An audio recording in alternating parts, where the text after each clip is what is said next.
phone out this morning. Oh, it's my freshman. Alice is just going to press my button.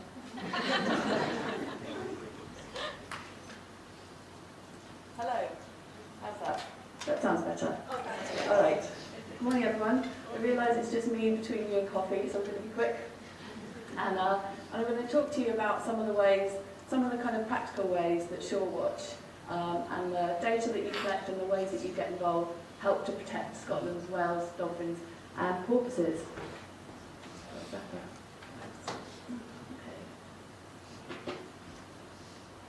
So I'm going to do a whistle-stop tour on the East Coast and then the West Coast. I'll give you two examples. And I'm going to start on the East Coast with the very famous and fabulous bottlenose dolphins. And SureWatch started at Spey Bay.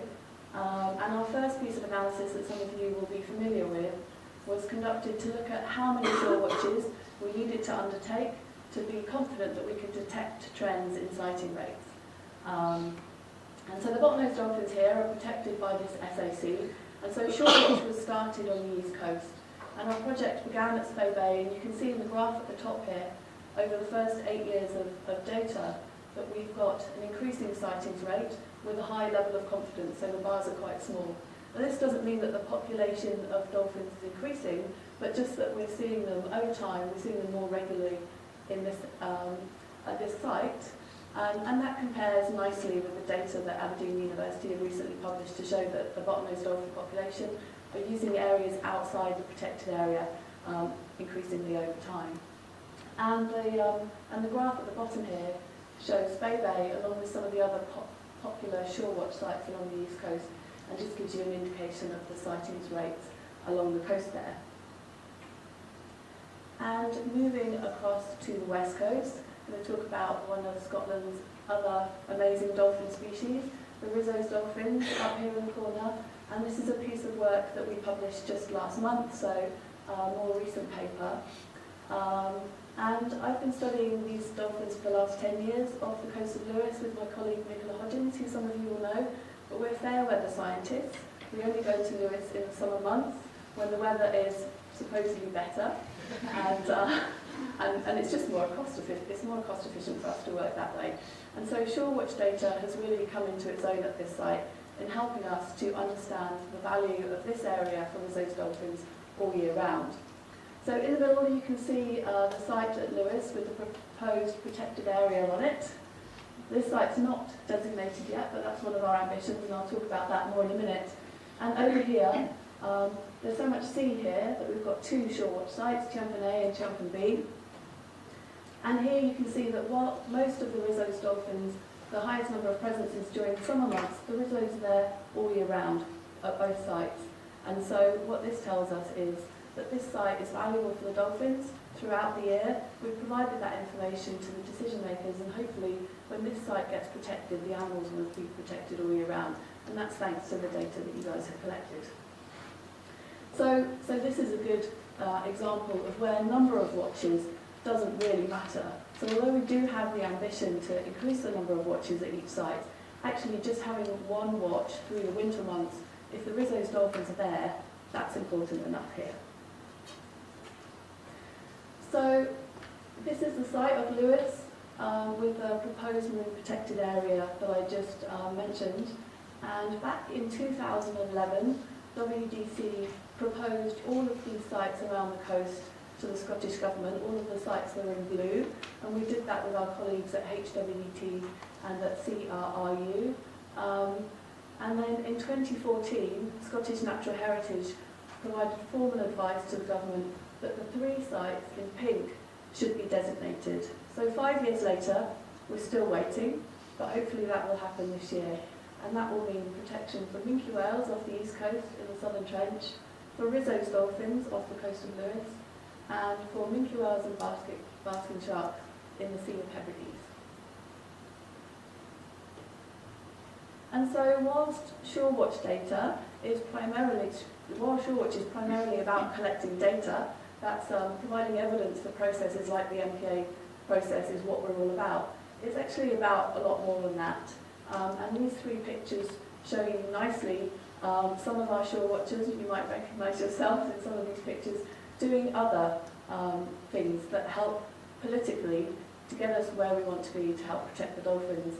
So community support is really important, and one of the ways that that's really important is getting political leverage, and one of those ways is to engage our MSPs.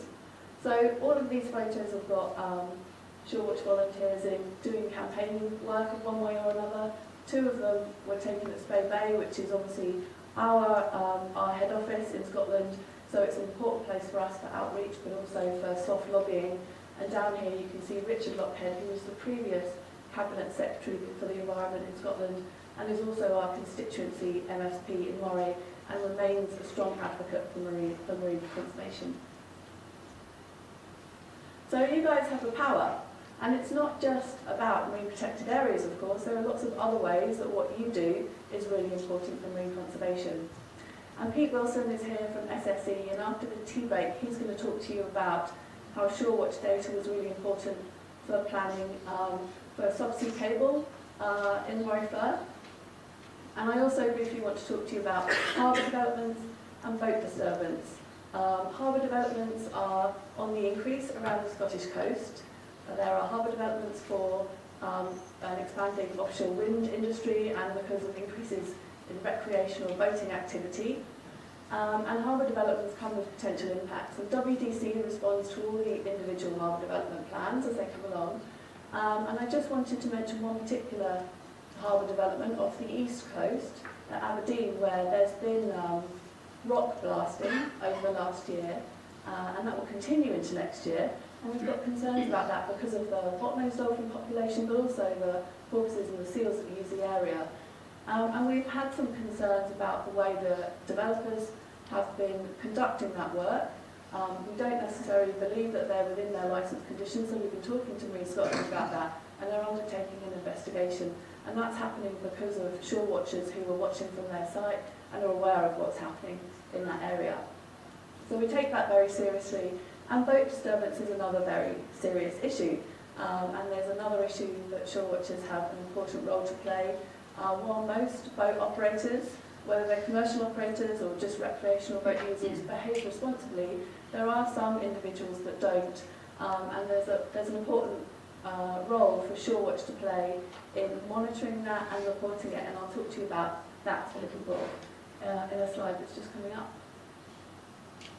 So 2019 is going to be a really busy year for us, as well as finishing off the analysis that Graham has just presented to you, which may mean some small changes in the Shore Watch protocol, how we watch, how we record certain species, including carps, for example. So we'll be investigating that, so there'll be some practical applications for you in the next few months. There are also 2 public consultations coming up, and so the government will be asking you how you feel about the marine protected areas, whether you're interested in those 3 marine protected areas that we've been fighting for the last 8 years, whether you think they should go in place, and what kind of management measures you think should happen in those areas. And so obviously we would encourage you to respond to that, and we'll provide you with the tools to do that when that consultation starts. And there's another consultation on the UK dolphin and porpoise conservation strategy. So this strategy is being led by Marine Scotland, but it's being developed for all UK dolphin and porpoise species and minqueels, even though obviously they're not a dolphin or porpoise species. And so that strategy has a real potential to make a management difference for the species around our coastline and to tackle some of the issues that those animals dealing with in their daily lives.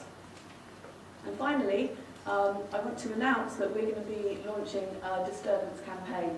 So we've been working with Police Scotland over the last few years to try and tackle the individual cases of disturbance that we encounter, or that you report to us, or that we find through social media. And we're now working with an external creative company to develop some online materials. So we're going to be producing a short video for members of the general public, just to raise awareness about disturbance, what it is and how you can behave well around animals.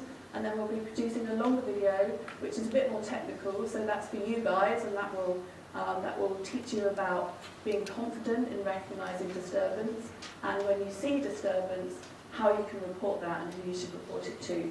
And then we'll be producing some stills as well that we'll be able to disseminate online. So we'll be relying on you to help us to get that information out to the social media.